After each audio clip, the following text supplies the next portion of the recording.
Hey, good morning, everyone. Welcome to Radio 5G. This is Michael Henry Dunn with my co-host Nancy Hopkins, and we have some really significant developments in the fight against 5G on the ground level, on that all-important 3D level of lawsuits and meaningful action on the regulatory level. And we also have our good friend Falcon Britt with us today. And Falcon is also bringing on her good friend Cedar to join us today. And it's going to be a pretty fabulous conversation all the way around. So first of all, good morning, Nancy. How's it going?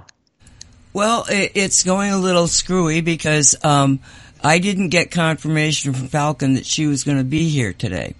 And then we got involved in that other thing. But Cedar's only got about a half an hour of telephone signal, okay? So we need to address what we got onto, Falcon, myself, and, well, because of Cedar.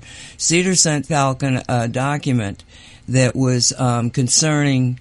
Geez, what was it? Back in 71, I think it was, 1971, a Navy paper that was actually, it was only just basically the table of contents, and what the document itself had was thousands of sightings in a bibliography, right?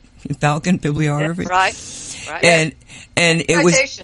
Yes, and it was very confusing as to what it was, but I couldn't find initially the original document, and then I did.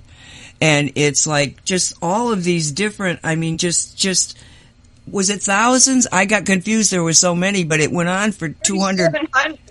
Yeah, 3,700. Some of them dating back to the 1920s, the late 1920s and 30s, and then you just saw it bloom from there as far as research and documentation. Yes.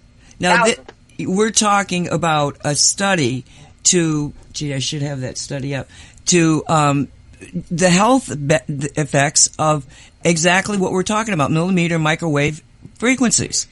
And there was... non-ionized radiation, yes. Yeah, and back in 71.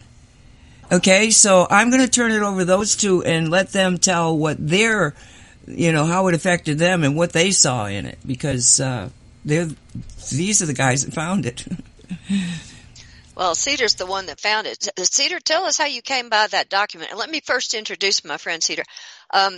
Cedar is just EMF sensitive to a severe degree and has been coping with that as an issue, but very more scientifically capable of speaking in an educated way about this than I. So because she has just a very varied background in these kinds of topics, and as a researcher who's been interested in all kinds of subjects her whole life, gathering knowledge. So, Cedar, tell us about this document and how you came by it.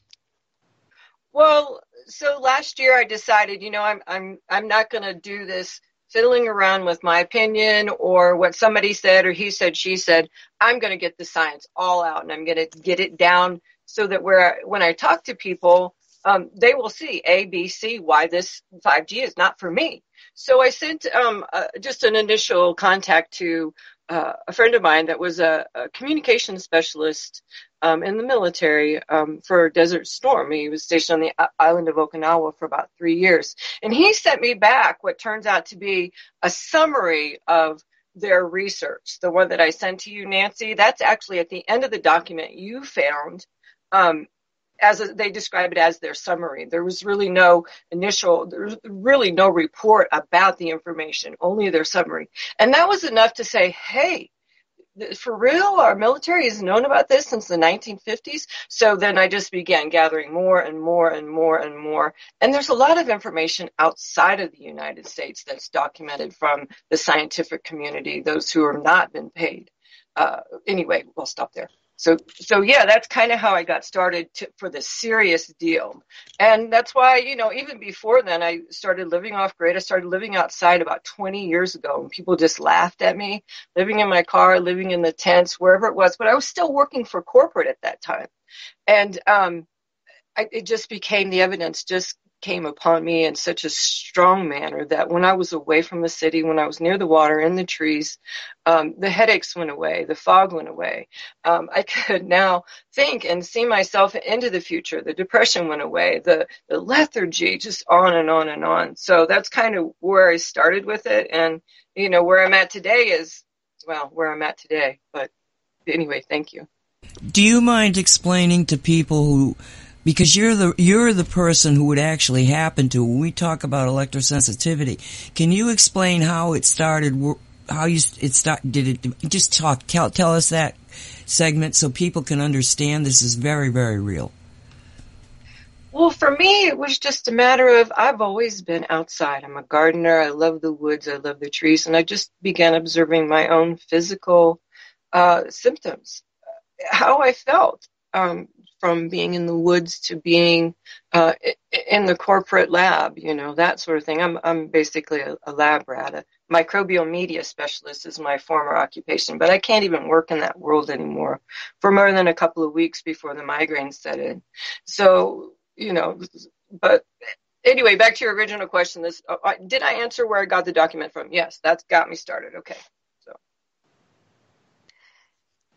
Okay, but your physical symptoms, did you have these all your life, or did it start when you got older and they started putting in all of this?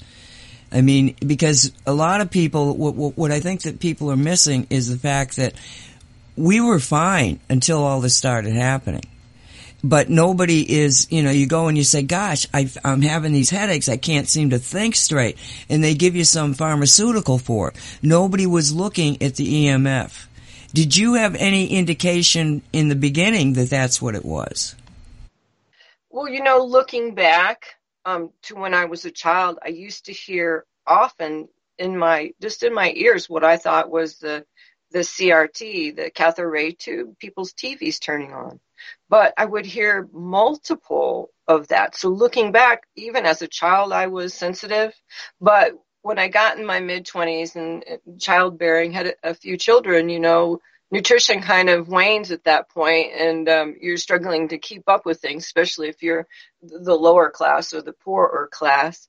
But that's one thing I want to make sure I point out, is that what's helped me is really going to a more raw diet. I have much more stamina in town now and less likely with the brain fog and the pain. But so, yeah, I guess you could say hearing those frequencies as a child, I did not relate that until I was in my mid-20s and saying, hey, electricity is bothering me. And they were still looking at me like I was crazy. Even 5 years ago, when I tried to talk to people about it, they still were not accepting of my situation. And now there's $1 billion industry protecting people against EMFs. But anyway, so is that clear it up a little bit, or? Yeah, it's been all your life that you've been electrosensitive, but it keeps getting more and more intense. You couldn't work in your job environment because it was so bad, and so now away from it, you're definitely the person you should be, not this being who is being attacked all the time. And what you're like the canary in the mines, because you guys were more sensitive to this, and you began to reach out, and they said you were crazy.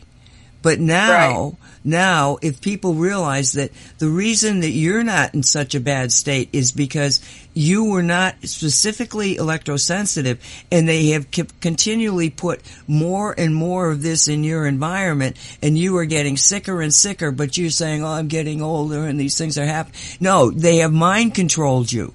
Wake up. It is electromagnetic energy that is killing us all and everything else. It's biowarfare, straight up biowarfare. When they talk about Jews and the other weapons, no, ma'am, we're being attacked. We are under attack, and there's a specific agenda. The quiet or the silent weapons for quiet wars. If you get into that, now I'm not an economist, but the Bilderberg Group set it out. They outlined the whole deal as far as how important this Internet of Things is in their what did they say? The word they used was the capitulation of society. They needed computers in order to know when that point was coming, because they knew in the 40s and 50s, there was just a matter of decades before the people would actually gain the knowledge and the courage and strength to act against this. But no, we've been very much distracted, and it is warfare. It is warfare on our beings, on all life on this planet, So I make no mistake about that, not at all. Okay, I want to give you a platform because you've been at this for so long. Can you please just talk to the audience? Tell them the speech or the talk that you would give your best friend who's not listening to you. Our people are listening, but hopefully we can use this format for our people who are listening to make other people who are not listening listen. So go for it, Cedar. Convince those people that don't know anything about this why they have to pay attention. Can you do that? You feel comfortable? Well, I've actually been asking myself that, and it has to do with they're the group of homeless that fly signs, and I just keep over and over, what sign can I fly? And the one that comes to me this morning is, are you ready for capitulation? Are you ready to surrender? Because we are being bombarded on many fronts, not just the wireless frequencies, the radiation. You know, Russia doesn't even allow microwaves because they know it damages their citizens. The limits that they have set are just minuscule, where in this country, there are thousands of times higher as far as safety limits for any of this kind of radiation. What I would tell my best friend, are you having trouble sleeping? Is that brain fog following you around? Is it more than just your diet? You realize that? Think about the rest of this. Think about the 5G. They're worried that that's going to prevent a lot of things in the etheric world, like access to the Akashic records and astral travel, as well as some of this remote viewing stuff may be interfered with as well. Are you really ready to surrender? Because that's the point that we're at. And if we don't stop the bio warfare that's being conducted on us from all the fronts, for humanity, there are so many resources. They lie to us and say there's no water, there's none of this, there's none of that. The resources are locked up in the 10%, the elite, the Bilderberg group. Like I said, that document I sent to you, the Silent Weapons for Quiet Wars, it is a deliberate plan on all of us. And I know that this sounds insane. It sounded insane to me. I'm looking at this information, document after document after document, through the Freedom of Information Act, through all kinds of sources, not just my military connection. And yes, I was in shock myself, but over the last 20 years, the shock has gone away and I've seen the evidence. It's purposefully set out to dumb down our children, so that they can't fight against.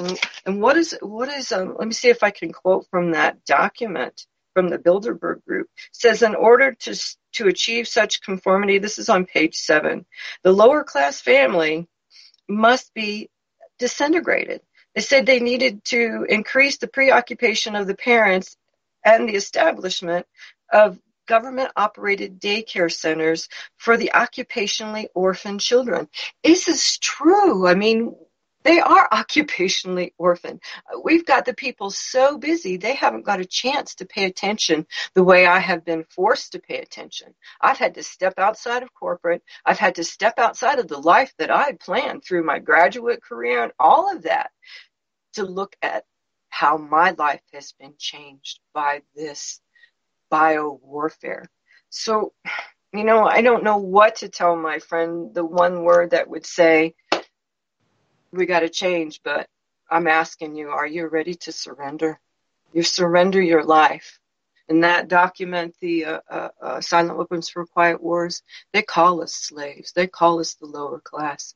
And they leave us no options because of their manipulations. And it goes on and on. If you check out Dr. Mercola's site, he's getting ready to put out a book in February called EMF'd. He says that this is the only compilation of science evidence in regards to the ill health effects of 5G anywhere. there's another book by a fellow, but he's just an awesome researcher named Mike Penault. It's called The Tinfoil Guide to EMF. It's out right now, but Dr. Mercola says he's just compiled information. He's an excellent researcher.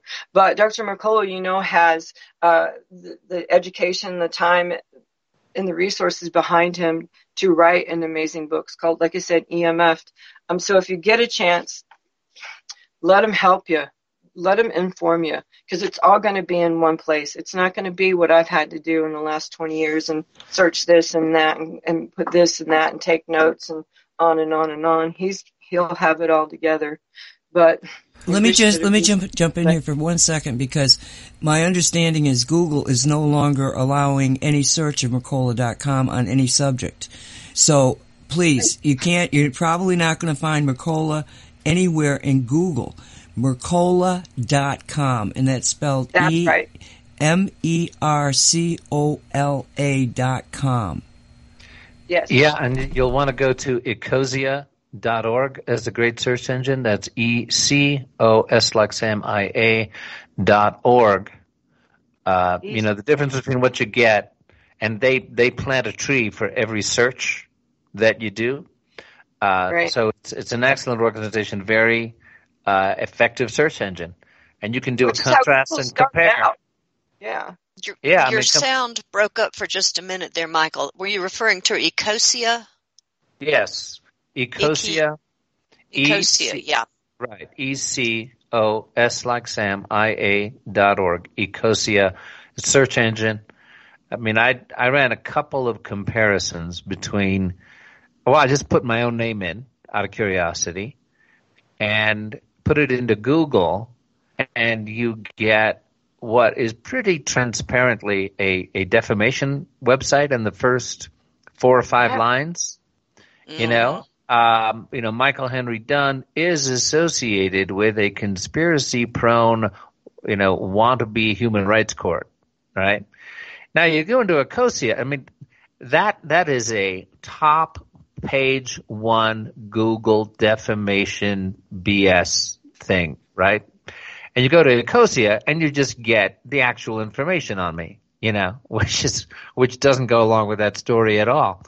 That's just one example. Another thing I wanted to just support you in, Cedar, on this, as people are listening to your evidence of the document from the Bilderberg Group. And, this is a cognitive barrier for a lot of folks. I mean, I have an older brother, brilliant guy. He's got a tech background. He lives in Boulder, Colorado. And he is still capable of, just sort of rolling his eyes at the notion that billionaires cooperate corruptly. Right? I said, yeah, okay, so maybe that's not our audience, but I can just attest when you're talking about the Bilderberg Group. I have personally sat down with the wife of the former Undersecretary General of the United Nations, who told me that she and her husband, he's a very well-known person, I'm just not going to bring up their names right this second, used to attend the gathering at Davos on a yearly basis for like 25 years because they were part of the elite. And they were awake to what was happening on the planet to some extent, and they were sincere environmentalists. And what she said to me was, yes, we went to Davos every year because we knew we had to keep an eye on the super predators. That is how a woman who was of the elite characterized what she saw going on year after year at that elite level of corrupt cooperation of not billionaires but trillionaires. They just don't tell you that. Anyway, right. This is really valuable information. I'm so glad you're with us today. Well, I appreciate that. And the major point of that document is that they're using economics against us. Okay? Because people have and they call us greedy. I mean, they're the epitome of greed, if you ask me. But when you say to someone, here, I'll give you a loan for $10,000 It's going to cost you $30 in the end, but all you're going to have to do up front to have this $30,000, or however they perceive the amount, is pay me $200 and some odd a month. Well, this is how they're raking us over the coals, is this little bitty loan stuff. I'm sorry. So anybody who's economically inclined, look at capacitance and conductance and inductance as far as economics go, and you'll be able to understand the gist of this document, this Bilderberg document that I keep referring to. So, I mean, go for it. It's there. It's real. Programming, just like the rest of it. And 20 minutes of Dr. Mercola's testimony to the International Tribunal of Natural Justice, he goes into not only how he's been demonetized, his channel's been demonetized, but he went from 250,000 views a day to like 1,000.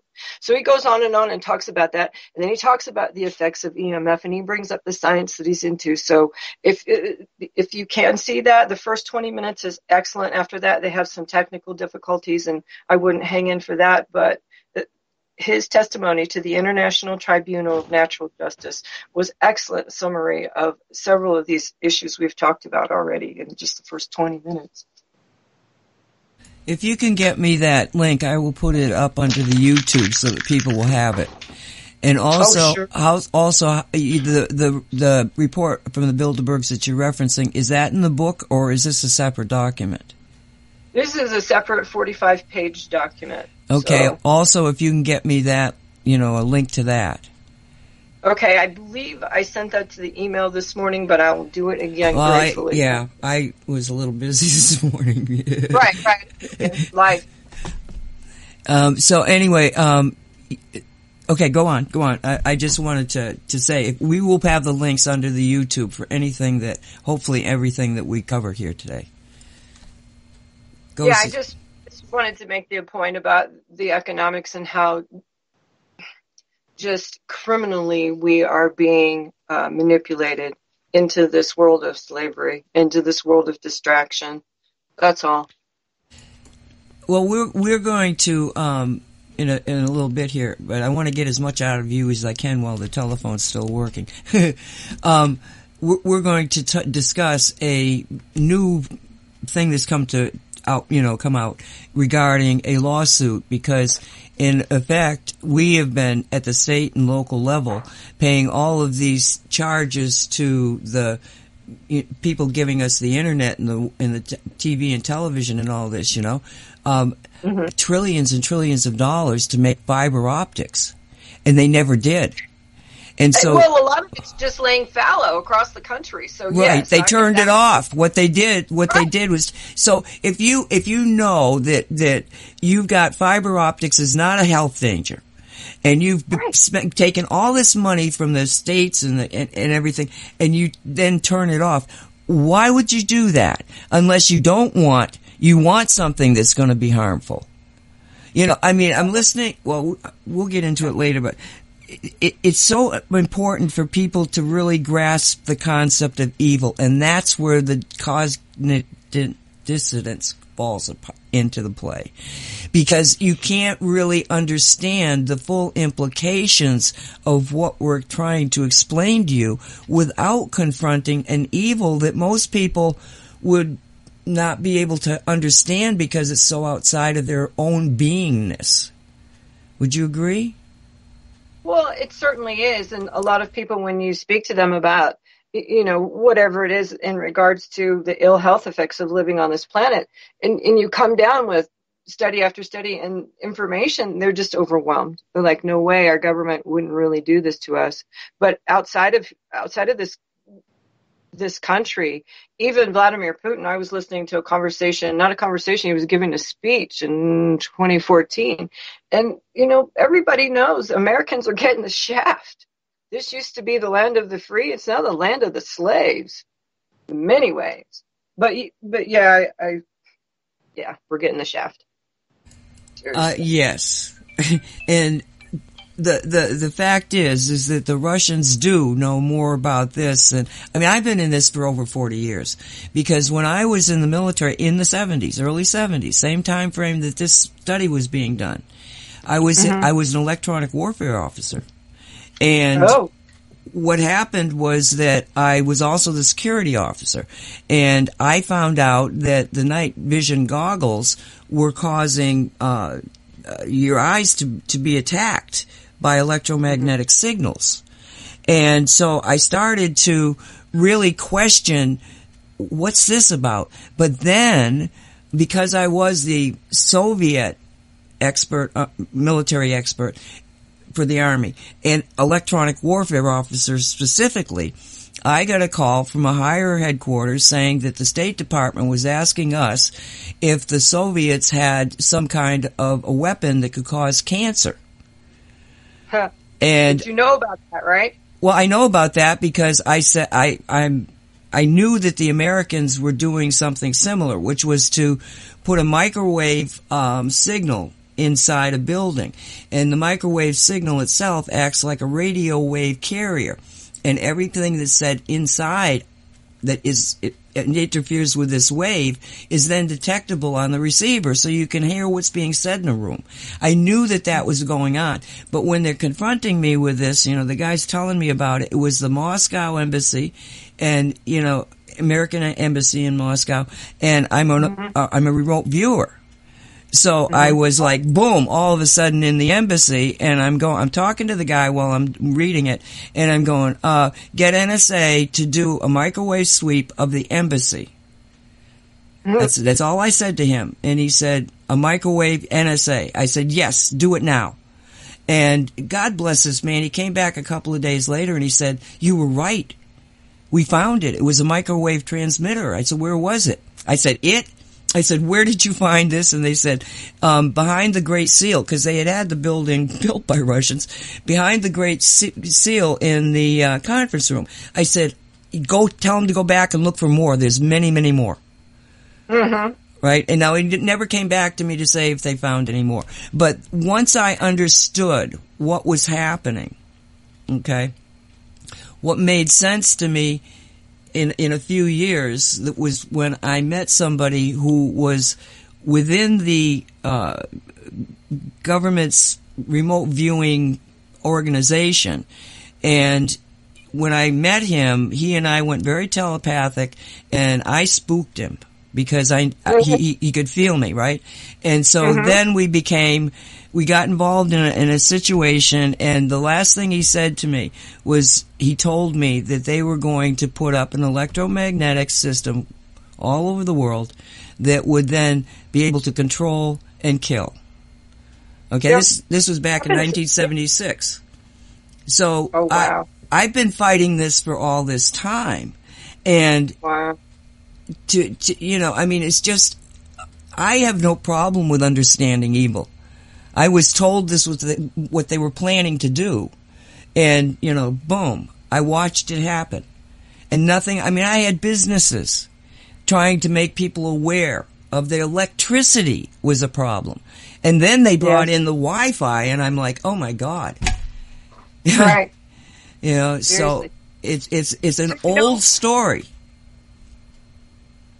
It is. And so what the Russians were doing back in the 50s, right? They were aiming microwave radiation towards the consulate. You ever hear about any of that stuff through the Freedom of Information Act? But we didn't know. See what happens. If that was okay, what happens is the compartmentalization of everything within the government. Right. Okay, so I didn't know about that, nor did the State Department know about that, and their people were dying of cancer in the embassy. The people in the embassy were having huge numbers of cancers.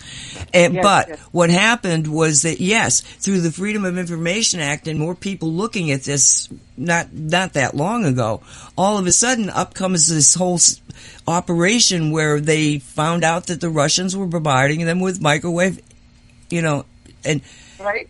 But it never got to anybody else. You see, even within the government, that's where the problem is. And this is actually something that came out of Nazi Germany. This was one of the ways that they controlled, one of the primary ways that they controlled every person and every soldier, was the compartmentalization. In my experience in the military, all right, I was actually designated criticality of mission will not be relieved, which means that I was taken outside of the normal. Every 2 to 4 years, you would change your post. Mm-hmm. Well, you can't have continuity of information if every 2 to 4 years you're losing people who are remembering. Right. But because of my specific skills and what I knew, you're not going anywhere, lady.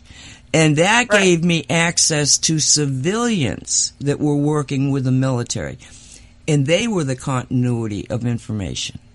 So I had a lot. I mean, I was in a situation where I learned so much so fast that most people wouldn't have been able to, because they keep us all confused and moving around. They keep people compartmentalized, like you say, separated. Absolutely. Just a divide and conquer. So right? Divide and conquer. Yes. So, what other interesting things would you tell your best friend? It doesn't have to just be 5G. Anything to try to make her or him understand, what you're saying. Do you want to capitulate? Do you want to surrender? Right. Exactly. Do you want to surrender? No, I'm not surrendering. Never have been in that frame of mind ever in my life. So the one thing that I'm just focusing on, because there's so many nefarious assaults against humanity, against all life on this planet, that I've taken a different direction. And so I am calling for the elite to step up and be heroes, not just on this planet, but changing humanity, releasing the resources they've got will change life for the universe, I believe. So I've got 3 things I want them to do. I want them, first of all, to restore life's resources. And that means air, water, soil. You get what I'm saying, right here on this planet. And then pay the debt, not the corporate debt, the private debt, the debt that's made them all of the wealth that they've gathered and stored. Pay that debt for the little people. Set those people free and step up and be the heroes we know that they can be. That's what I'm shooting for in my brain. When I meditate, I go over and over and over that every time.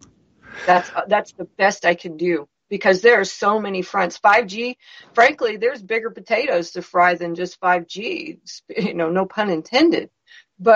And there are so many. So, if it only takes the square root of 1% of the population to change everyone's mind, this is where my mind is at. Restore life's resources, pay the debt, and set the people free. Step up and be the heroes. If you're full of ego, why not be the best hero that this whole system could ever imagine? Step up. That's what I'm asking. That's where I am. Well, I'm really intrigued to hear you talk about that, Cedar, because, if you look at the history of corrupt, ruling, oppressive elites, they never step down out of magnanimity of heart, right? They step down under pressure. They step down under, when their impunity goes away. This is why I spent 5 years of my life in an effort to institute a new and enforceable International Court of Human Rights. That got sidetracked for now when, I saw corruption creep in there in a way that we could not correct. But, so I'm all with you on believing that, a change of heart, mind, soul is possible in enough of a number of the elite to help turn the tide. I happen to be convinced that there actually is a counterbalancing group, organization, entity, call it what you will, counterbalancing to the cabal, call it what you will, the various corrupt secret organizations. And, it's not monolithic, those people. There is not one global, elite, corrupt elite Illuminati who, meek secretly in a mountain every month to get their orders from, the head Goomba. There's a lot of, China has their own agenda. Yes. Russia has theirs.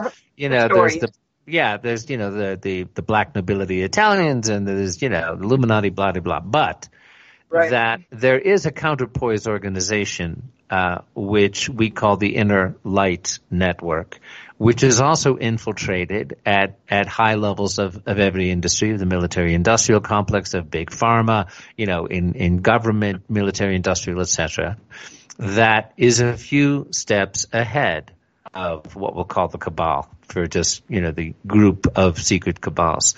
And that it is happening that there are members of the so-called elite who are waking up to the fact that they're fighting a losing game.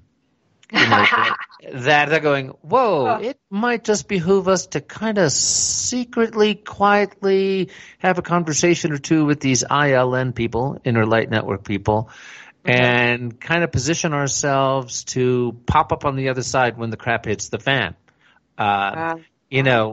I do believe that is happening, but we can't be complacent about it and act like we've won. I want to believe, Nancy tells us very often that, the tide has turned.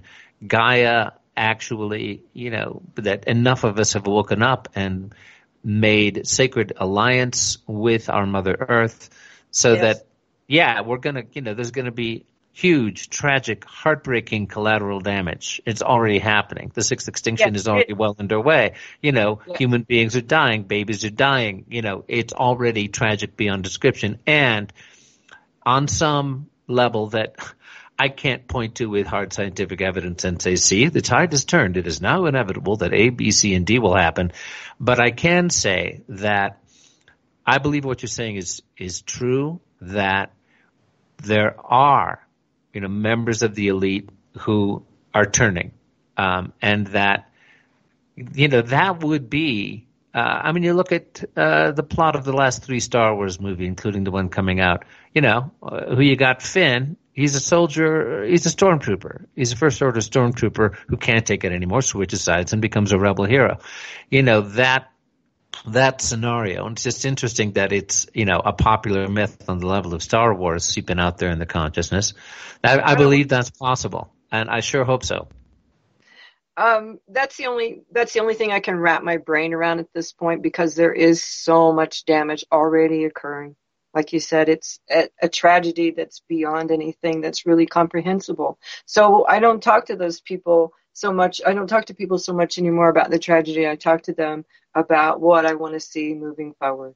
And I'd like to see these guys stand up as the heroes of the planet. And there's one more thing that you can't talk to me and not know, and that is our sun. This is totally off topic, I understand, but our sun, the evidence is mounting through thousands of scientists around the world who are not being paid for the climate change thing, who are saying our sun goes through a cyclic solar event every 12,000 years, and we are ground zero.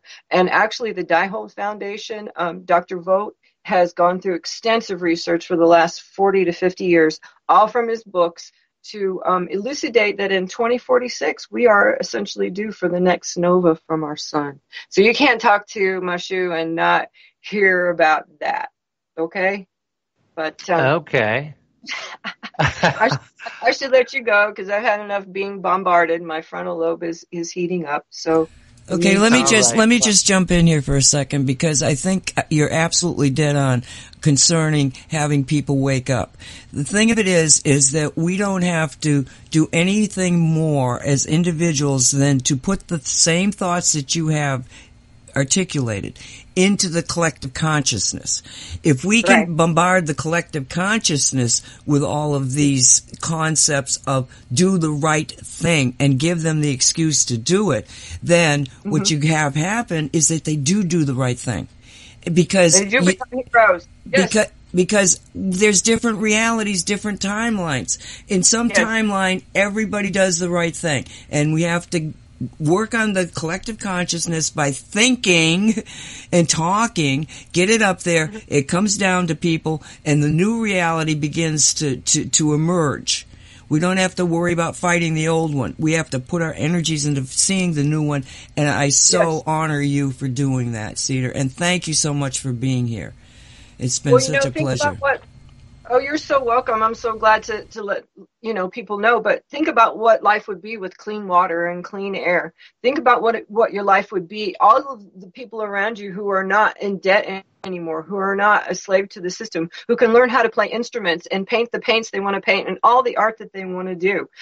Think about people in a truly free form without all this burden. Thank you and so able to much. be with their families and raise their children. Yes, and not have occupationally orphaned children. Hello, what a tragedy.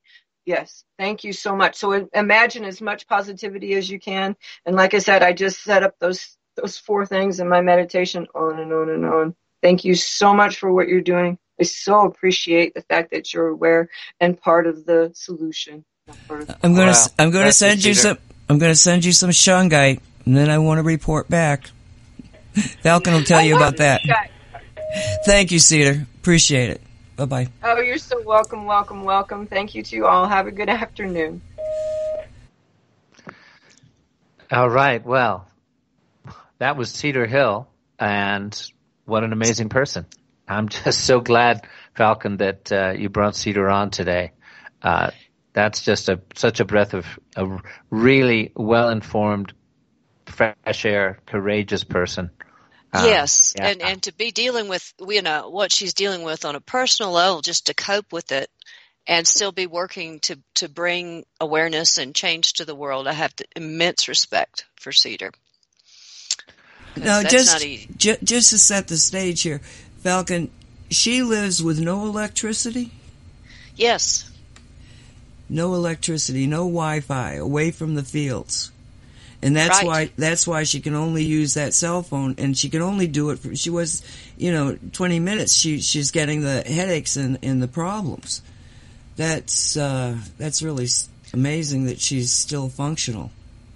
That she found out in time to get out of it. She had moved out onto the mesa to escape the Wi-Fi, and now even some of the people that are living out on the mesa, she's picking up Wi-Fi signals in her home. And so she's trying to figure, now where do I go?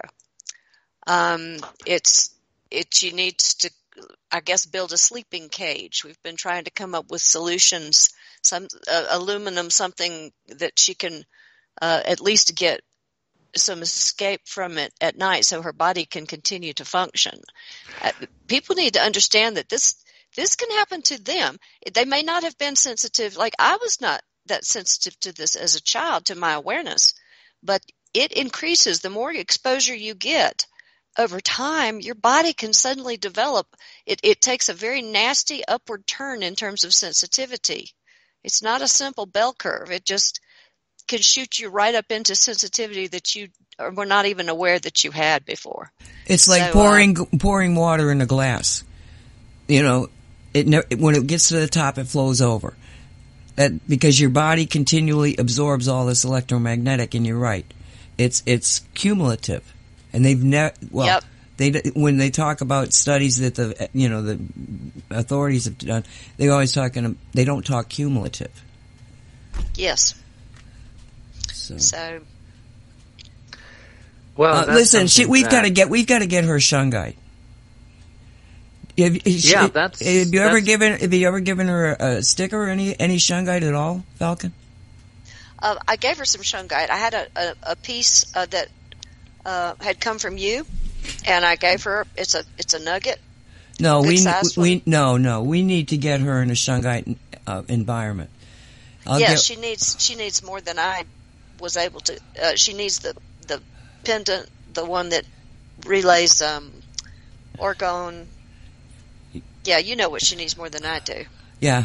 But, at least it's starting with a sticker on that cell phone for the times when she has to use it. Right. That was what was. I'm like, oh my God, because I couldn't talk on a phone that long without a sticker.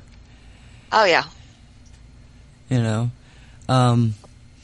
we have to get her shungite, because when we're talking, I'm out there saying shungite's not going to save you from 5G, because 5G is not a telecommunications system. It's a control and weaponization of the entire neighborhood. Okay, so they can zap you anytime they want.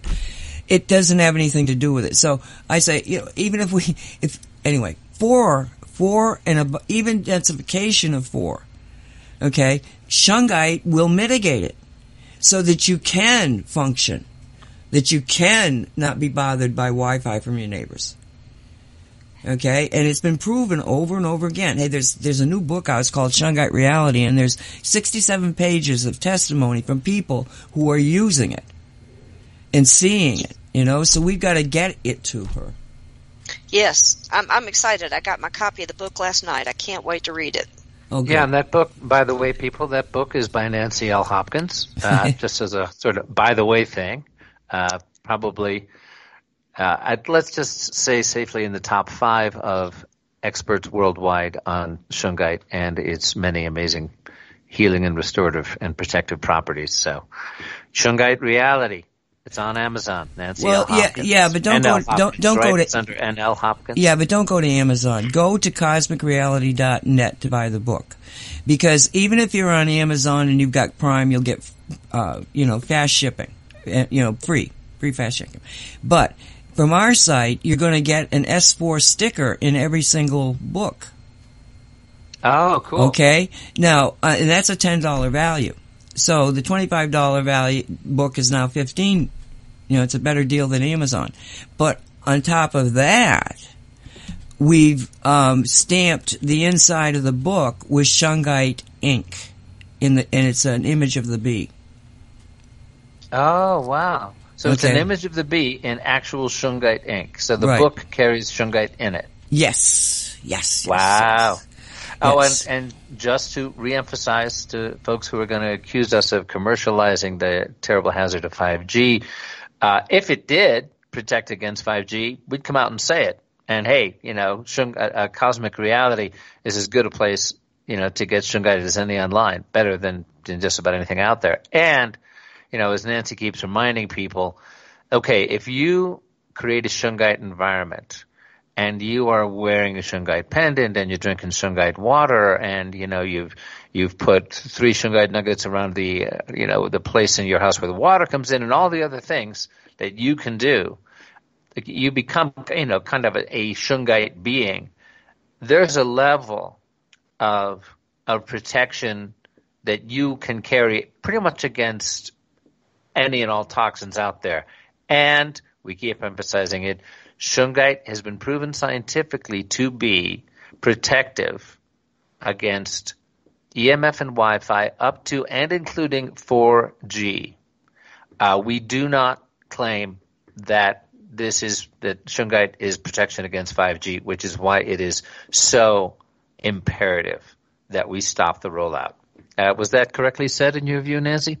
I just want people to get on the shungite so that they can get healthy enough and thinking clearly so that they can see what's happening to us. And she's right, not just the 5G.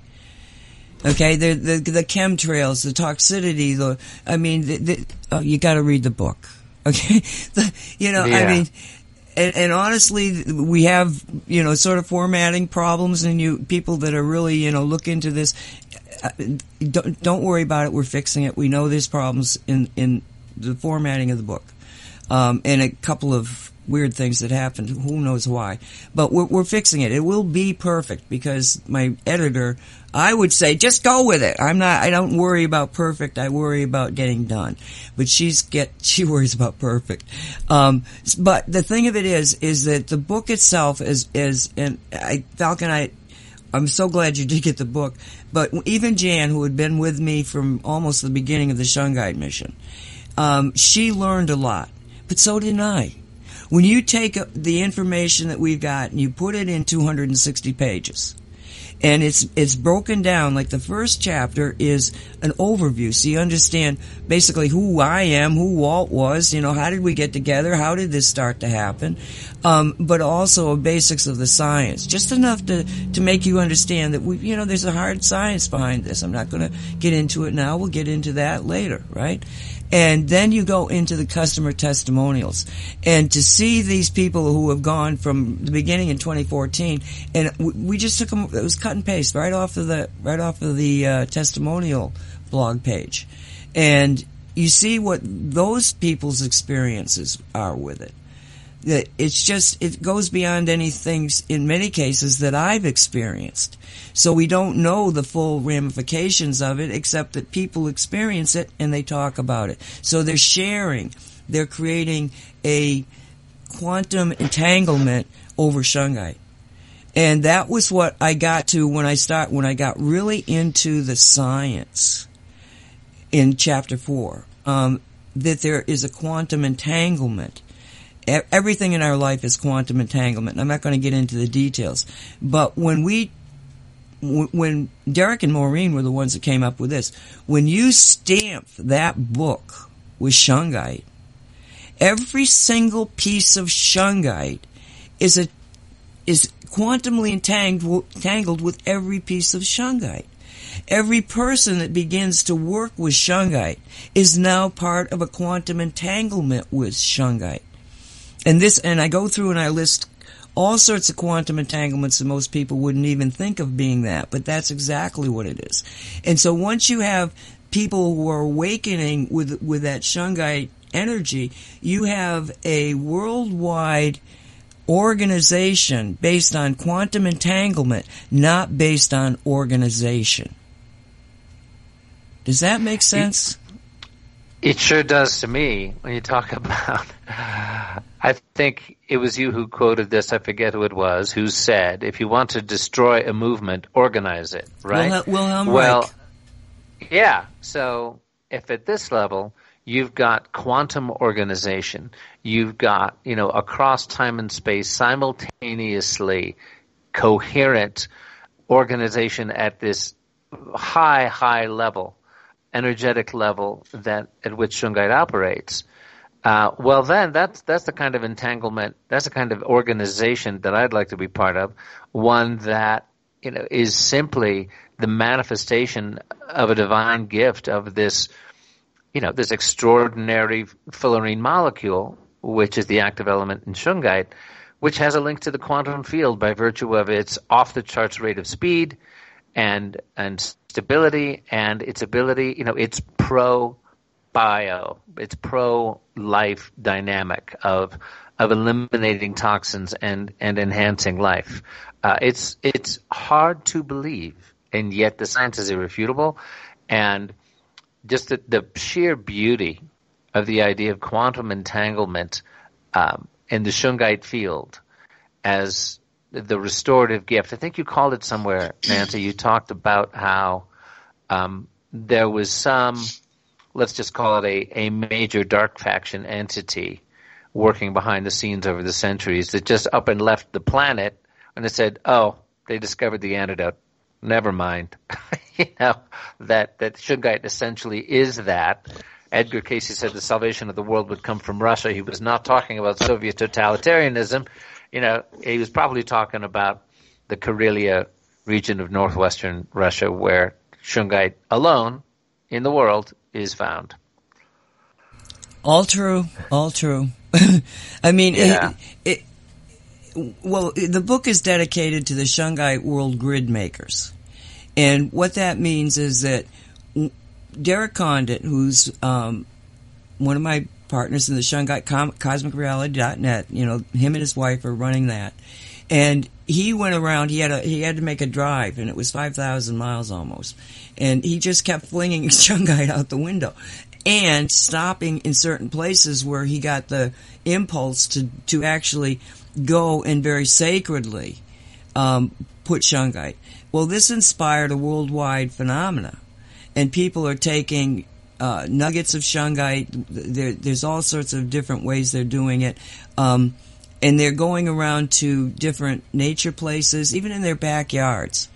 And they're going. One person went to the local county government area in the city and hid shungite in a circle around the entire place, because every piece of shungite is connected to every other piece.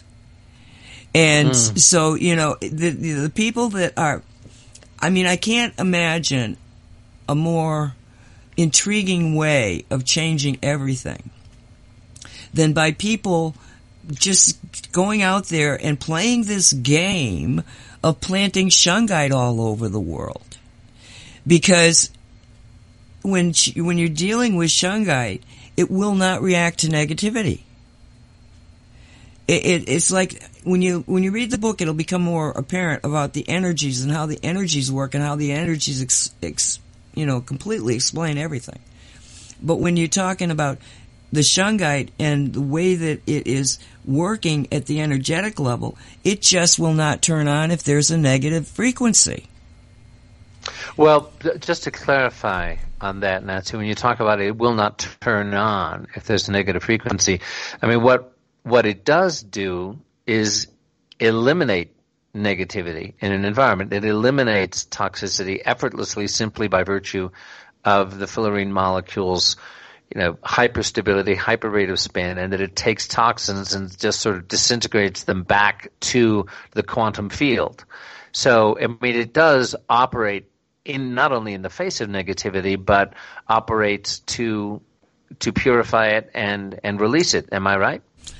I used to think that, but I'm not so sure anymore, Michael. Because there's been only a couple of situations where people said it's doing nothing. And in fact, it wasn't doing anything because there was so much negativity from people. See, shungite works with our thoughts. And I explain this in the book. Why am I so certain of that? It works with every type of energy. It's got a quantum connection. It can do amazing things with energy. And the most powerful energy is thought energy. And if you put shungite in an area where there's a lot of negativity, it is nowhere near as energetic as when it's in a place that is very positive. I believe in you. I believe this is right. And so in some cases, and only, like I say, in 5.5 years, only in a couple of cases, but that, if you've got a couple, that means there were more. There's nothing seeming to happen. I mean, if you take, and you're positive, or you're even not, you don't know one way or the other, and somebody puts the water that you're getting, whatever water it is, and says, okay, here's your water, here's another glass of that water, and I'm going to put 3 shungite nuggets in there. No more 3. And then have them taste it. I guarantee you, the shungite water is going to taste so much better. You know? And so it's like I'm sorry, go ahead. But some people, you do that test with them in their environment, and no, it won't. So I'm saying that, you gotta just be objective. Just don't give a damn about what happens. Just do it. Be open to it. Because in reality, you are divine beings who can do anything and everything if you can imagine it. And when you're in a shungite environment, you can imagine all the negativity you want, but it will not manifest. Because that was the, we'll send Earth, in the form of a meteorite, everything that needs for the humanity to be able to take an extraordinary leap in evolution energetically. But we can't allow the negativity to access that power. And that's what shungite is. And we're at the top of the hour. You and I take All a right. break. So this is our on-the-hour break at Radio 5G. And we'll listen to some inspiring music, and we'll be back in about 4 or 5 minutes, folks. Are you going to surrender, or are you going to hold on? We're back. Yeah, that's what it's about. And, when we were hearing about surrender just now, and when Cedar Hill was with us, talking about, are you ready to surrender? Citing a document, a Bilderberg document about the necessity to have society, which means ordinary human beings, capitulate to essentially a dumbed down life of complete control by the elite. When Cedar asked that question, are you ready to surrender? Just let's think for about a second about what we would be surrendering. We're talking about surrendering what it means to be human. We're talking about our sovereign nature as souls. We are talking about our freedom as mothers and fathers, sisters and brothers, as lovers, husbands, wives, to experience the full range of what it means to be human. That is what is being lost through the systematic dumbing down, poisoning, surveillance, and control that's being rolled out not only through 5G, but in many other ways.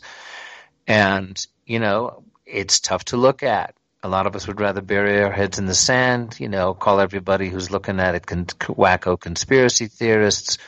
But the evidence is just becoming too overwhelming. And so folks are waking up. And in the second half of our program here today, we want to share with you some information that is coming out through the folks over at backyourpower.net, a really important lawsuit, because we do our best to cover not only what's happening on the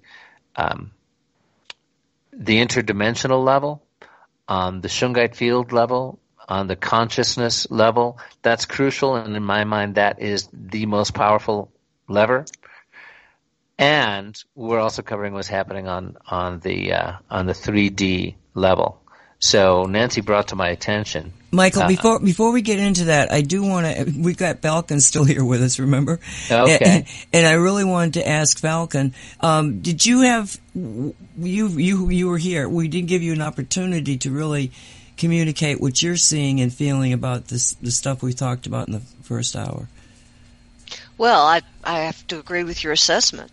It's about humanity, because if you have frequencies being bombarded at you all the time of thought control, because they have frequencies that control, they have mind projection.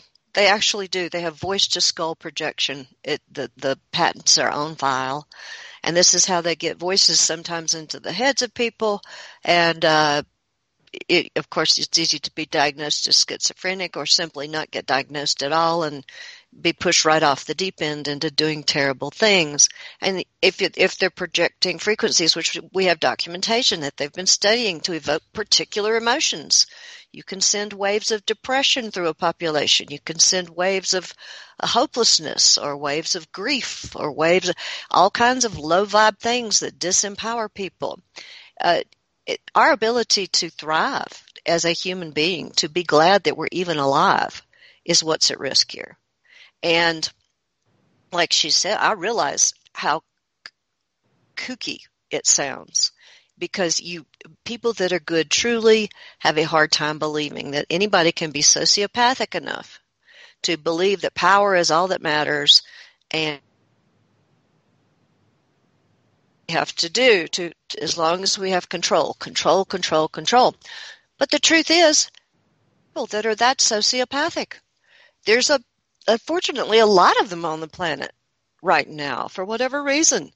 And psychologists are studying this, the number of sociopaths. And of course, research has indicated they rise to the top, because when you're ruthless to the degree that you just don't care who you step on or who you have to kill or maim or damage or turn into a Borg by implanting technologies, whatever they have to do, in their mind, there's nothing wrong with it, because they're sociopathic.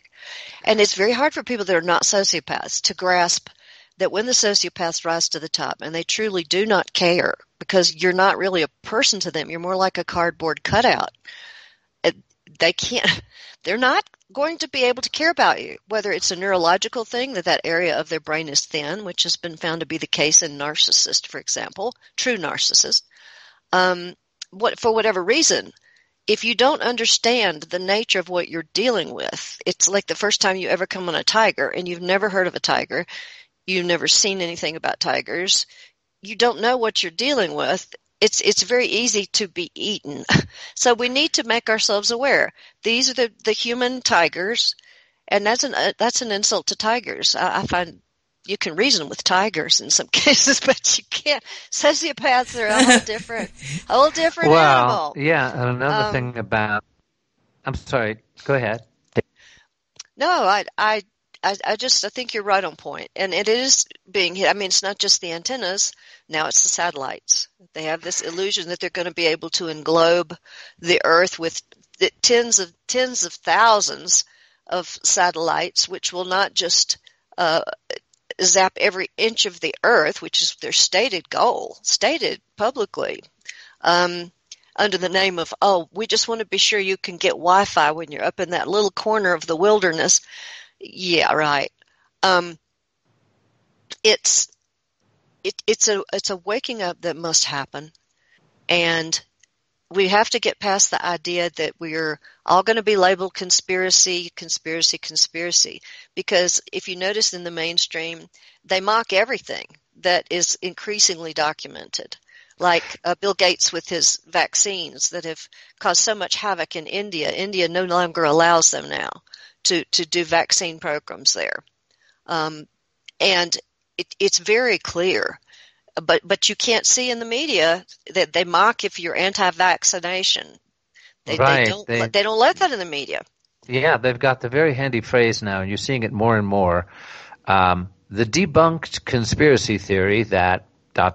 take your pick of whether it's Pizzagate or, whatever else it is, that they just want to throw that phrase at you. It's like, it's been debunked, and it was a conspiracy theory, that like U.S. interference. Russian interference in the election.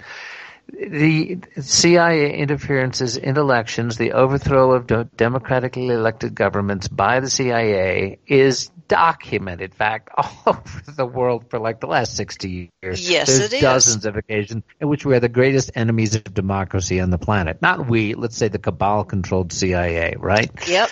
So, but to just throw out that handy phrase, that's a debunked conspiracy theory. No, the rest of the world knows it really well, and it's, as solid evidence as you could ask for. When you're talking, Falcon, about sociopaths rising to the top, I think it's important to remember that sociopaths rise to the top of sociopathic systems. Yes. Sociopaths rise to the top of Wall Street because that system is designed to reward that kind of dehumanized, ruthless behavior. Exactly. It's a cutthroat system. It is not. Yeah, it is not, if you want to be Darwinian about it, that, it's survival of the fittest. No, it is about, the rising of the most sociopathic personalities in a system that rewards sociopathic behavior. Exactly. And if you have a different system that rewards humane, compassionate behavior, well, then the humane and compassionate people will rise in that system.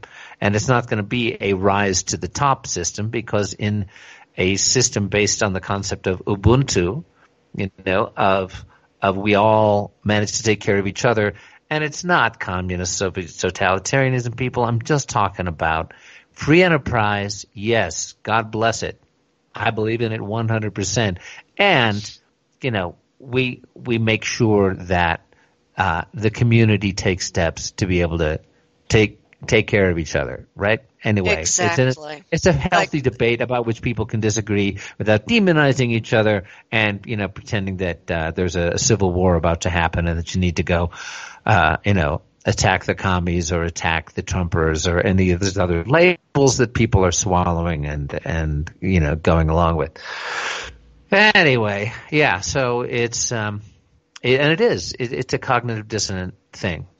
To really understand a sociopathic mindset. And you are, just as you said, a cardboard cutout. They don't really know where they end and another person begins. It's just not a concept to them. Falcon, and were you?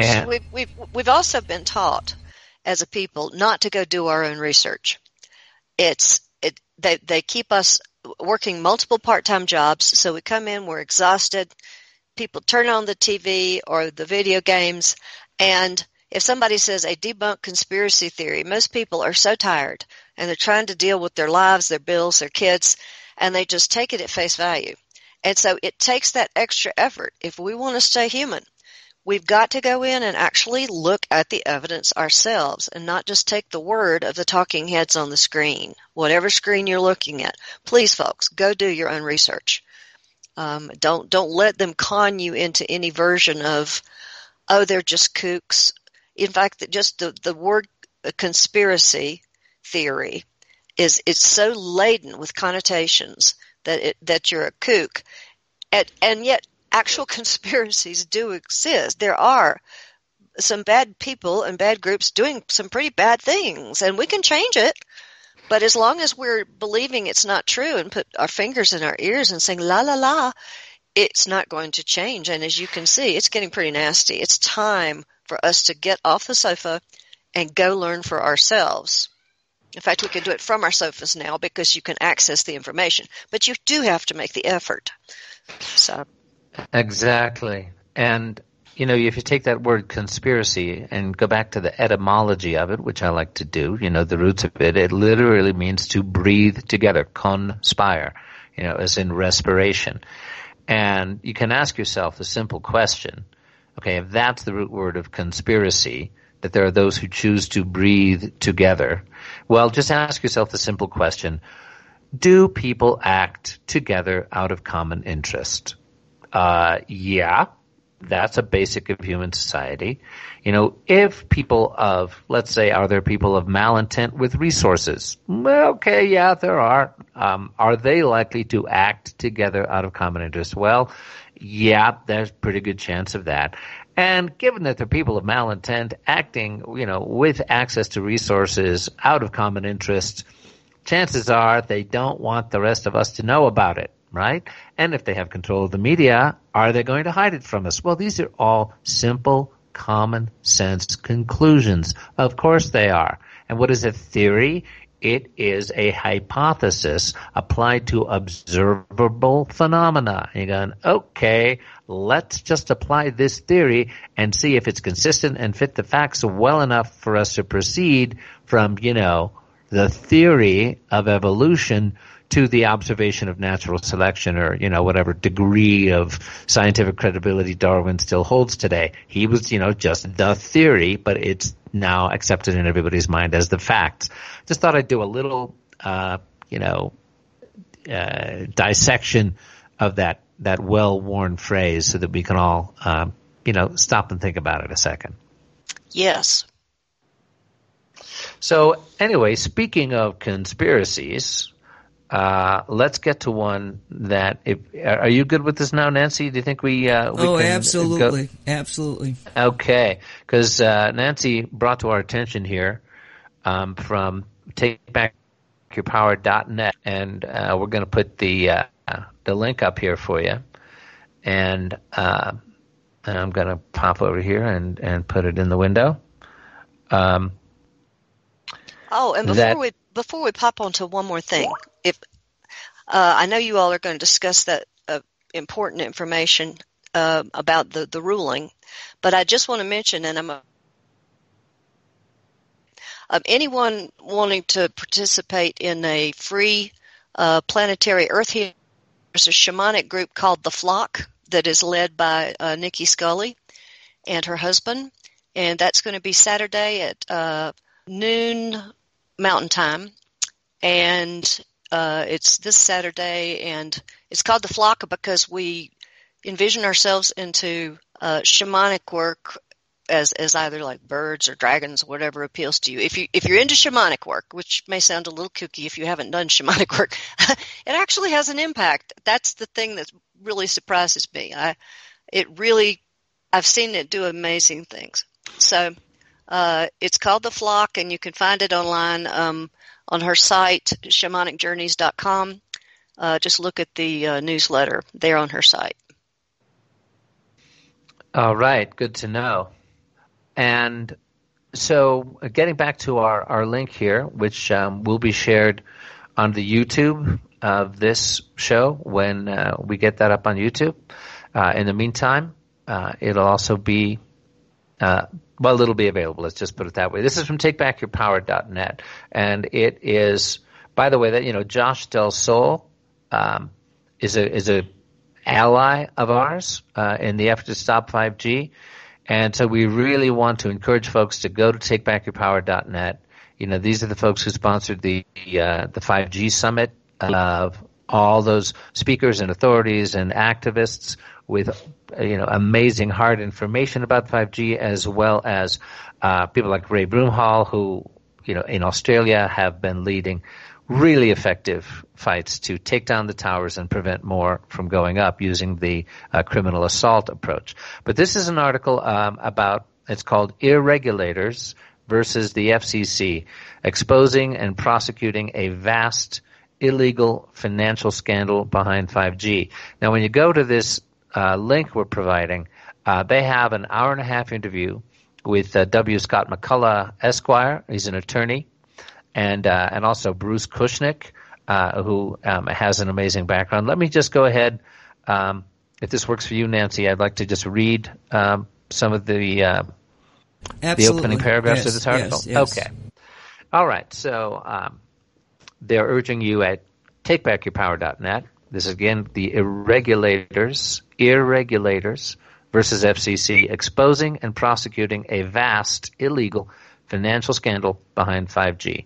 And they ask you to watch this groundbreaking conversation with the Irregulators. That's an organization on YouTube. It may be the most significant development since the 5G Crisis Summit to redirect 5G in the U.S.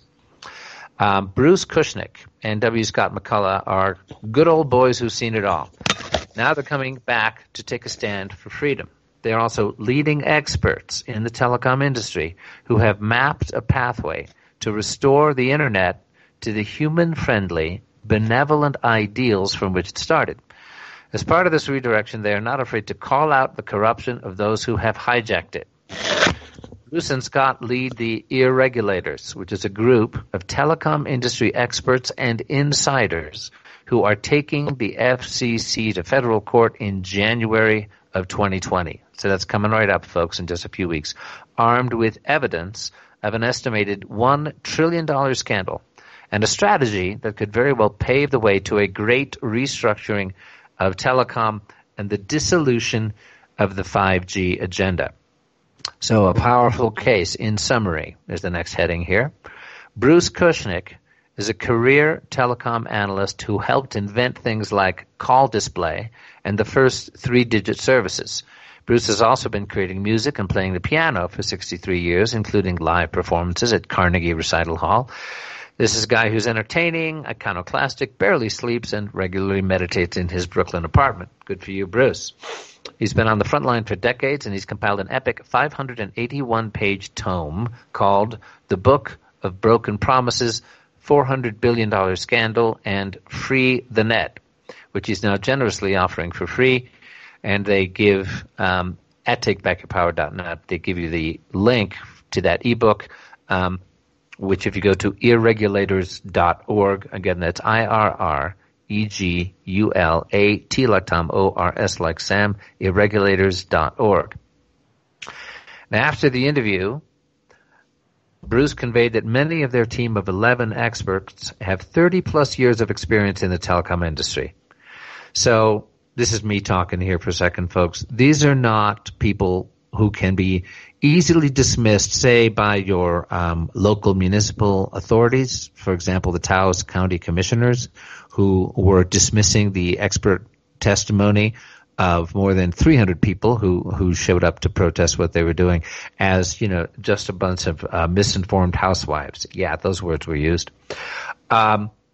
So he sees their group, the Irregulators, in the mold of the 7 samurai, in other words, highly trained experts who have come together to join one last battle, quite possibly to save the Internet and our freedom in the United States. Scott McCullough is a career telecom legal expert and former assistant Texas Attorney General and contract consumer advocate. So again, like they open this article by saying, hey, these are some good old boys who've seen it all, and they're coming back to take a last stand for freedom. And he reminds Josh Del Sol of the character Red from That 70s Show. He's a lovable Texas hard ass with a big heart underneath. He also happens to know the legal side of telecom and utilities better than almost anybody else in the country. So they give a link to the an hour-and-a-half YouTube, which we really recommend that you take the time to view, between Scott McCullough and Bruce Kushnick with Josh Del Sol of TakeBackYourPower.net moderating. And in the highlights compiled in the first 3 minutes of the interview, Scott McCullough outlined some key points in this scandal involving misappropriated funds, which he now estimates total a shocking $1 trillion over the last 16 years. Here's a quote. "We had a bait and switch. We paid for a bunch of fiber to the home, and now we're getting 5G instead. We started this accounting thing, not because we wanted to kill 5G, but because it was the right thing to do once we figured out how badly local and intra-state wireline ratepayers were getting screwed." And so in the interview, Bruce Kushnick reveals how they have obtained financial documents from Verizon of New York, which has previously been quietly designated as New York's official telecom utility, which clearly shows several $1 billion per year in misappropriation and theft. Okay, this is not just a corporate slap on the wrist time. We're talking fraud. We're talking theft. He estimates the amount of funds that wireless giants are stealing from wireline ratepayers to be $60 billion per year, and sees this as a cash cow that has illegally funded 5G deployments. And here's another quote from this interview. "This lawsuit is a knife in the heart of the underlying economics that currently drive 5G.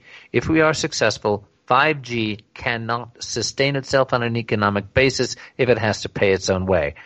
In other words, if it's not ripping all of us off and has to pay its own way, guess what? It's an unworkable business model. Well, imagine that.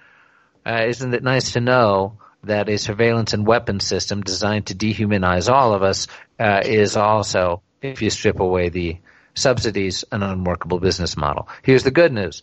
2 recent wins in court. We're told that courts have been stripped of their ability to administer justice. However, as evidence for realistic optimism, one of my favorite phrases there, what we're all about here at Radio 5G, realistic optimism, Scott cited 2 recent wins against the FCC in the D.C. Circuit Court. And he says, "I'm confident we'll get a fair hearing from the court. The D.C. Circuit has demonstrated an absolute willingness to bring the FCC to heel when it's appropriate to do so, and it has done so twice in the last 6 months." And he summarizes these 2 wins. United Kitawa Band of Cherokee Indians versus the FCC. That's from August 19th of this year. And also Mozilla Corporation et al. Versus the FCC. And I am looking at this link on Firefox. So thank you, Mozilla. Both of these decisions limited the FCC's ability to completely preempt any state or local regulation or action over internet and wireless service. And that's the story, folks, that we keep getting fed. You go to your local, municipal folks and say, "Oh, I'm sorry, our hands are tied. The FCC has ruled, rules the land now." Well, no. The courts are saying, no, that is not the case. Our hands are not tied. As Scott McCullough points out here, he says, okay, they've tied something down. Yeah, they haven't tied your hands. They've tied down one pinky, okay? You've still got your hands. You've still got 9 fingers. And then he goes on to say that this case is the third leg of the stool. It would also allow state commissions to decide whether to end the current massive wireline wireless subsidies going to CMRS, which stands for Commercial Mobile Radio Service in general, and small cell in particular. So this is really well worth reading, folks. This is an upcoming, this is a court case coming up in January, just weeks away from right now. It's about how local governments can have a strategy to win and how they are exposing this fraud and essentially restructuring the whole economy behind 5G and saying, hey, we were all told fiber optic was being rolled out. We were all paying high rates to subsidize the rollout of the safe wired network, and suddenly there's all this fraudulent allocation of funds on our backs being used to install a system that dumbs us down, causes cancers, is the surveillance and weapon system, et cetera, et cetera. Let's dumb down humanity and get them to pay for it. Let me jump in here because one of the links went to a Huffington Post that was talking about Kushnick's books. Okay, so I just want to read some of the facts that they're saying in this particular. They're talking about his book, and it says, America's households and businesses have been overcharged at least 9 times for broadband/fiber optic services, including the wiring of schools, libraries, and hospitals. About 4,000 to 7,000 per household. And the total is over $500 billion, and this was in 2016. You can thank just a few companies, AT&T, Verizon, and CenturyLink, who control the state-based utilities, along with the cable companies Comcast and now Spectrum et al. And this is the low number. And the book was 2015. Okay, so I'm just going to go. This is because it's too good. The third book in the trilogy that started in 1998, which is titled The Book of Broken Promises by Bruce Kushnick, proves that few have a clue about the factual history of broadband, much less fiber optic deployment in America that customers paid for. April 2017 was Infrastructure Month at the FCC. Shame you weren't told the truth. FCC Chairman Pali, a former Verizon attorney, has been making sure you hear the fake history of broadband and the Internet, which is being used to create exceedingly harmful public policies and need to be stopped now. And regardless of what you heard, Verizon, AT&T, and CenturyLink control the state telecommunications utilities, such as Verizon New York or AT&T California, a fact that has been erased. And the copper wires, as well as most of the fiber optic wires, are part of these state utilities, including those used for FIOS, I'm not sure what that is, or the wires to the wires to cell sites, or all the other business data services, and they have been funded mainly by local phone customers and I'm not going to get into the Title II thing. Okay, so what we're saying here is that, let me see, where is it? Okay, all right, let's just go down here to a bit of the history.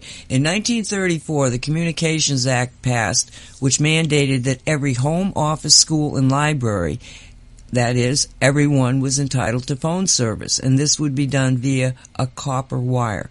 And the copper wire would be part of a state utility, because this would make sure that every part of a state, rural, urban, and suburban location would be served at fair and just rates. And by the end of the 1960s, America had one of the best communication networks in the world, and almost every American could get phone service. Unfortunately, it was a monopoly, and it was controlled by the original Ma Bell, AT&T. So in 1984, AT&T was broken up, and the state utilities were divided up to be controlled by, quote, regional Bell operating companies, what are now known as AT&T, Verizon, and CenturyLink. Okay, so the monopoly of AT&T is broken up, and now instead of having one big monopoly, they broke it up into regional sections. Unfortunately, America would pay over and over and over for upgrades to these state utilities, even though most of the money was diverted to help build out the company's other lines of business. This is a short list of rate increases, failed commitments to supply broadband, or both. Each state telecommunication utility had variances on the same theme: charge more for less and get away with whatever you can. And he goes through and he lists more than a dozen. I don't even know how many. But again, it's all these very specific packages that were delivered to us as customers saying we have to upgrade at the state level, utilities, so we need, you to pay more. Now, what the problem is that the customers built a system that then has been used by these big corporations, claiming them and not having to pay, in some cases, anything. But in most cases, they're basically saying to the states, we need this to build up here. So we need you to give us a break here so we can, put more money here. And then they just take the money and they keep it. We have been robbed to the tune now of at least $1 trillion, but at least $4,000 to $6,000 back then. I bet you're talking $10,000 a household by telecommunications stealing the fabric that we built at the state level. So the states have got to stand up, and this was what was the critical difference between the other things that we've reported. We've told you that it's a system, that if you can stop one county, the system can't completely engage. That county will be off the system. Well, now with what they're doing, and it's going to go in January, they're going to get, and they're being, it's being tried in the Circuit Court of the District of Columbia, which is the same people that just made those two decisions that we talked about a couple of shows ago, where they said, no, you can't tell everybody that they can't look at the environment, that they can't look at the environment and heritage questions. You've got to go back to the original FCC. That is null and void. Now, in this case, what happens is that the companies like AT&T comes to a place and they say, okay, we want a zoning okay to be able to build this tower here. And they are required, when they submit, that they make a determination whether or not a real study of the environment has to happen or the heritage have to happen. So it's kind of like not as powerful as I understood initially, but it's still finding, against the FCC. So what they're saying here is that this new law case that they're going to engage in is one where they are basically saying, look, this has been a scam. They have been stealing from us. And you, at the, Circuit Court of the District, and that could be easily a Supreme Court issue, but that you've got to make these people pay back the money that they've stolen. And in the very least, stop them from stealing more. And because if the telecommunications companies such as AT&T were to have to foot the bill for 5G, it would be economic disaster for them. They couldn't do it. They need to steal from us to build a system that will control us. And if this is an insanity and you want to surrender, okay. But, this is kind of like getting really easy to see now that you're telling me that that's my equipment and you're telling me I can't control it. And not only that, if it was all telecommunications and all economics, like I just explained, okay, then let me ask, why is it that in a good portion of the U.S., there are fiber optic systems that were put in that have now been disconnected? Especially since it's faster. It's faster. It's literally, it would get us better service. It is faster. Not just safer. It doesn't give off any electromagnetism whatsoever. Completely harmless. Doesn't hurt nature as it runs through. Doesn't hurt us as it runs through our floors and our walls.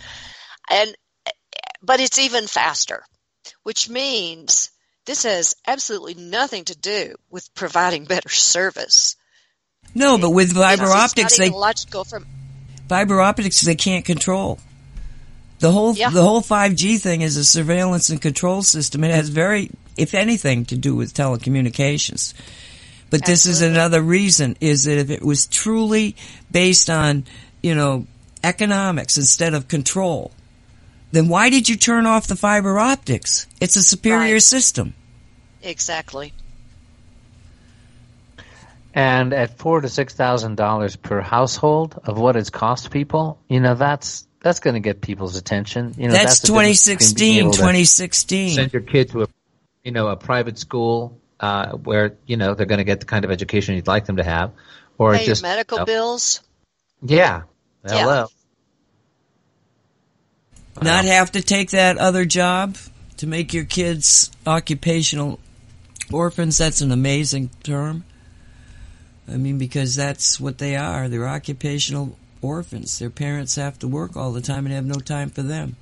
When I was a high school teacher, I taught a lot of at-risk students, and it was heartbreaking. You would talk to the parents, and they would say, I have no choice. I cannot supervise him any better because I have to be at, and they would name 2-3 part-time jobs usually, or if they were lucky enough to have just one job, it was that they had to work so many hours just to make ends meet because wages have not kept up with inflation. It is truly an oppressive system that does not leave the kids supervised. And the parents, truly, they would be in tears. They would say, I know what's happening and I don't know how to stop it. How do I make him do his homework when I'm not home to make sure that it gets done? How can I make sure that he's at school when I have to be at my own job at 6 a.m? And families are so spread out around the country. It's not like we have all this extended family of aunts and uncles living next door and grandparents that can take care of everything. A few people still have that luxury, but most people do not. Yeah, that was, part of the planned rollout that Cedar Hill cited to us earlier. The specific Bilderberg Committee intention quite explicitly stated to create, occupationally orphaned families where the children would absolutely have to be farmed out to government-run daycare, which is essentially the enemy of the nuclear family as humanity has known it for tens of thousands of years as the core harmonizing, integrating entity of what it means to be human. So, yeah, everything's at stake here. And it is encouraging. I like that, realistic optimism that they're talking about on this TakeBackYourPower.net interview, which we really encourage everybody to take a good look at. It's wonderfully encouraging stuff that's going on. These are, hardcore telecom industry veterans who are, there is a lawsuit coming up in federal court, taking the FCC to court in January of 2020, armed with evidence of a $1 trillion scandal, and with a strategy that could very well pave the way to a great restructuring of telecom and the dissolution of the 5G agenda. This is some of the best news we've seen. Well, it goes beyond the 5G concept, because what they're saying is that we've got to, support the Constitution of the United States, which stipulated that the states held the power unless a particular power was granted to the executive branch. And those powers that are given to the executive branch are delineated within the Constitution itself. When the FCC and all of this regulatory and all of this stuff that comes out of the corporate government, don't think of it as a government, it's a corporation, the United States corporation. It's got a DUNS number. You can go look it up in the stock market. Okay. When you are talking in terms of that and not of preservation of the republic, then you're trying to take the states and put them on their knees by usurping all of the powers that they had.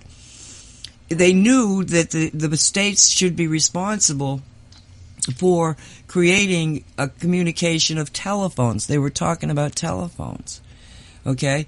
And it worked. We had the best in the world because the states were needed to build their particular segment. And nobody was trying to control anything.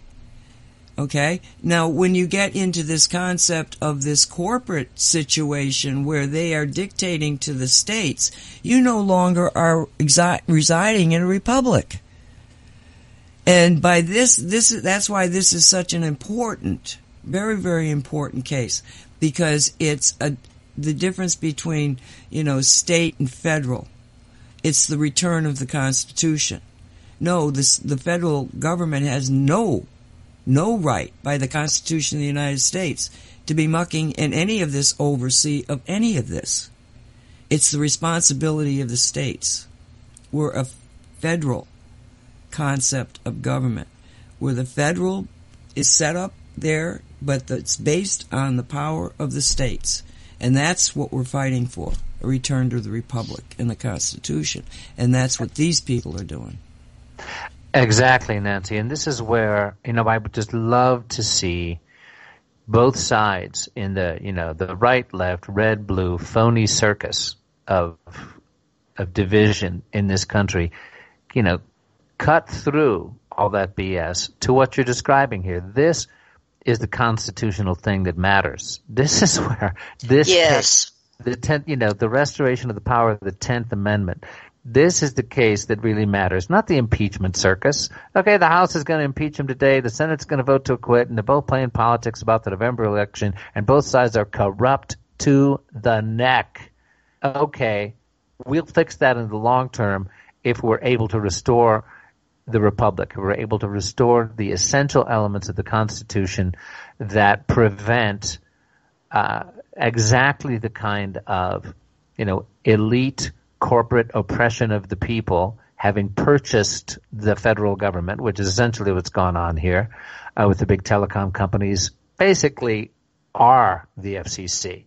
The FCC is peopled with former big telecom executives. So they're the ones who are supposedly policing the industry that they are the leading corrupt elites of that industry.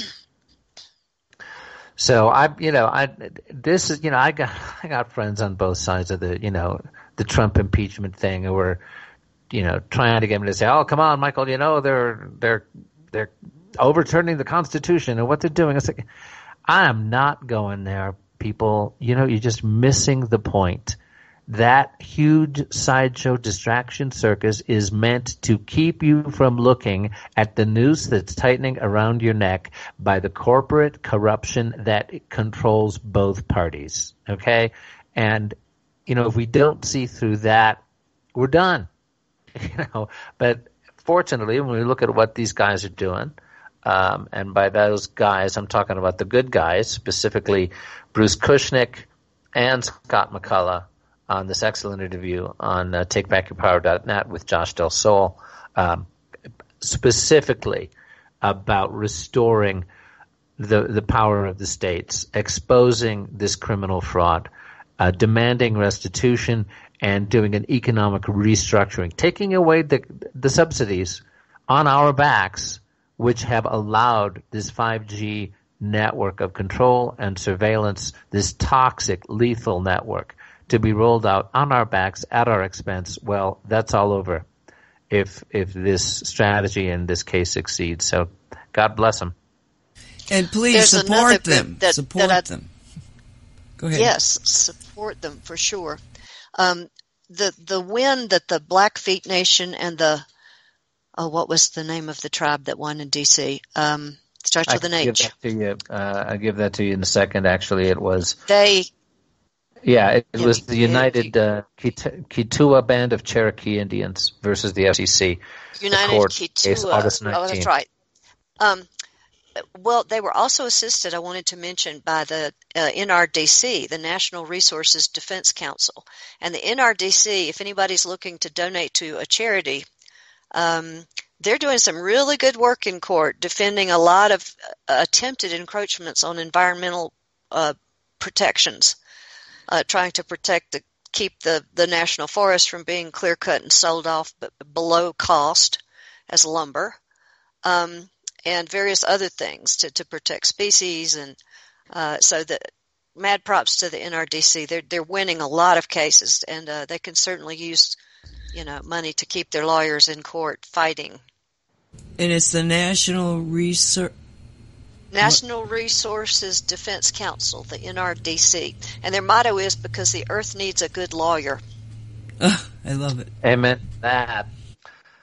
Yeah. Because the laws don't mean anything. If people can just go right past the laws, you have to fight them in court, or they don't get upheld. And right now, there's a lot of shenanigans going on. And like you said, Michael, it is a corporate rulership, and they're trying to exploit. I mean, when you look at a rulership, and I keep saying a rulership because it's not government for the benefit of the people. You got more, the lead in the water in Michigan, Flint, is still going on. We've got more mercury now being dumped into the drinking water in rivers.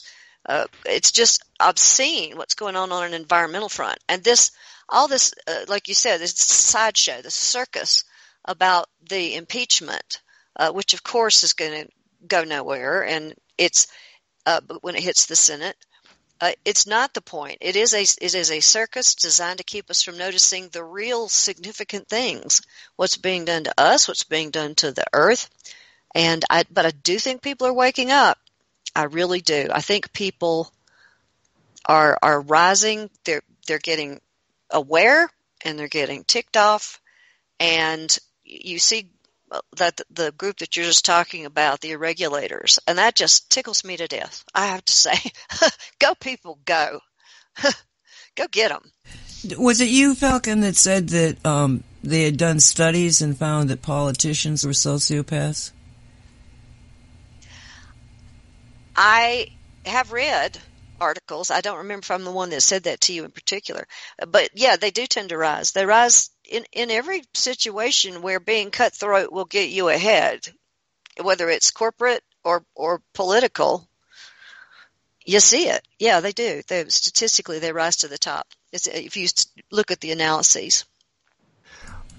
Yeah, there's actually there's an article in the Atlantic called "Is Wall Street Full of Psychopaths?" I think the go-to example is not so much politicians, although certainly they'll be in there. Harvard Business Review has an article on it. All you got to do is Google sociopath Wall Street. And the Harvard Business Review has an article on it. Psychopaths pretty much are. It says, well, let's see. Okay, SecCentral.com. 1 out of every 10 Wall Street employees is likely a clinical psychopath, writes one journalist. Let's just say there's a debate about it, all right, and that it is there's a lot of information out there on it, and as we say, as Falcon was saying, as Cedar was saying, do your own research, people. Draw your own conclusions. We're not here to demonize anybody who works on Wall Street as being a psychopath. What we are observing is that classic clinical sociopathic behavior is what gets you ahead in the Wall Street system.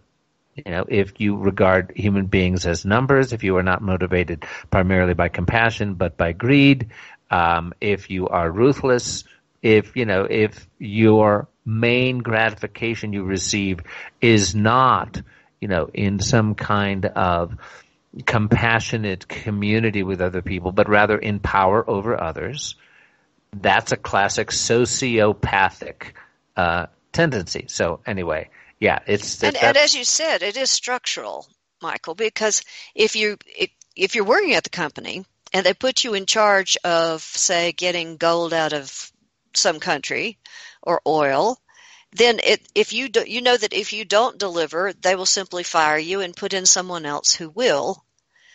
And so you can either stay there and do terrible things and make a great deal of money, or lose your job.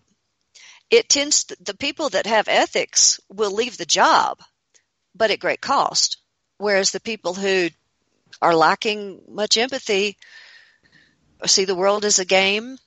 They'll say, well, if I don't do it, somebody else will. I might as well be the one.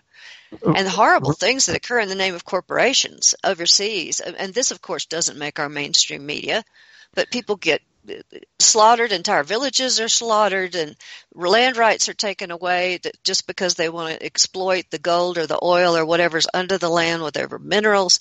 It is becoming very much a corporate-dominated world on a scale that people really need to be aware of. It's about economics a lot more than politics. Politics seems to be the little mask that's being worn. But and there's a story that was told to me by, or maybe it's in his book. I did have a conversation with him, Andrew Harvey, who is the leading voice articulating sacred activism as a movement in the world. And I've had the privilege of getting to know Andrew, and he talks about the days when he had this naive attitude that if you could only talk to the people in power and have them understand the human impact, if you could only get them to see, oh, don't you see, you probably aren't aware of the suffering that you're causing, for, example, among these plantation workers. You're not aware. So, all of us good people who want to see the world work for everyone, we're sure that if we could only let you know so that you really understand, well, you, Mr. Corrupt Elite CEO, are just going to redirect your entire company. He talks about a conversation he had with a big agro-business executive. And these are the kind of people who are doing what you're describing, Falcon, who, cooperate with death squads in, in countries where they have corporate interests to stamp out activists, to have activists conveniently disappear or be tortured or murdered or show up in a swamp dead. He's talking to this guy, about this. If you could only realize. And the guy just laughed in his face and said, you do-gooders just really crack me up. You really think that I don't know all that? He said, you really think that if only you could just say enough, do-gooder things to me, I'm going to change? He says, I know exactly what I'm doing. I like my lifestyle. I don't mind paying, $5,000 plate dinners to, cozy up to the president and get to the White House, and, turning a blind eye to the death squads, down in South America who are killing the activists who are preventing my agribusiness from maximizing our profits every quarter. You think I don't know that? I know it. And I embrace it anyway. He says, and guess what? I also have some spiritual awareness. I also know that I'm probably going to pay some consequences down the road. And I've also made a decision that that's okay too. So, it's just really hard for a lot of folks, including me, to believe that there are people out there consciously choosing evil. Okay? And once you get past that, and you're not demonizing whole groups, but just treating it as we're supposed to, on a case-by-case basis, based on evidence and due process and an actual enforceable system of justice where there are consequences. Because if there aren't consequences, they, historically just don't ever stop unless there are unacceptable consequences to their actions. No tyranny in the world has ever backed down on its own. I think it was Gandhi who observed that. But realize we are also receiving different energies now. We're at the turning of an age, and truly there has been a shift in what is happening. Enough and clearing it out, and it's the waves of energy that are coming from the central sun are raising the vibration to the point that it's becoming harder and harder for the negative astral influences to continue to be here, literally. And we see increasing numbers of angelics actually escorting them elsewhere. And even I have talked to one person that said that they saw some taken up in a spacecraft. Giant, tall, white beings showed up and said, "You're not allowed to be here anymore. You're not allowed to be here." They escorted that sucker right off the planet. So something has definitely changed. It didn't used to be that way. So don't lose your hope, folks. Don't say to yourself, "Oh, it's always been this way. This cannot be overcome." We're getting help from some higher levels that what is more available to us now. Well, I so hope that's true. There's an astrologer I respect very much called Pam Gregory, and she talks about how there's a couple of things coming right up there is the solstice, of course, and then there is a solar eclipse on Christmas Day. Oh, that's going to be a It's biggie too. It's on the 26th in the UK. At the same time, it's 9:15 p.m. Pacific time, Christmas night, and that this is a time, because of the energies that are coming in, where radical transformations in consciousness are possible, and coming at the time of the solstice. It's also a time for setting new intentions within that vibration. And gosh, I hope what you're saying is true about, just some of these beings, just kind of the vibration is no longer hospitable to their being here. Let's really hope that's true. We're at the end of our Radio 5G show today. So Nancy, do you have a last comment or word to bring us home today on everything we've shared? Thank the listeners. Thanks Cedar. Thank Falcon and everybody. Happy holidays, eclipses, and whatever. We're going to have an interesting ride in 2020, aren't we? Right. We sure are. I'm thinking that next Wednesday being Christmas Day, we will probably have a rerun for you on Radio 5G. So from all of us at Cosmic Reality, at the Sacred Academy of Global Evolution, this is a joint venture of those two organizations, for Shungite Reality. And hey, everybody, order it now, Shungite Reality by N.L. Hopkins. She knows what she's talking about. At CosmicReality.net. At Cosmic Reality. That's the place to get it. You'll get an S4 sticker for your cell phone and Shungite and a quantum entangled book. Yes. A quantum entangled book. Check it out. Where else can you get that? Anyway, God bless us, everyone. Merry Christmas, Happy Hanukkah, Happy New Year to us all. See you soon, folks. Bye for now. Thank you for listening. May it be. Let it be.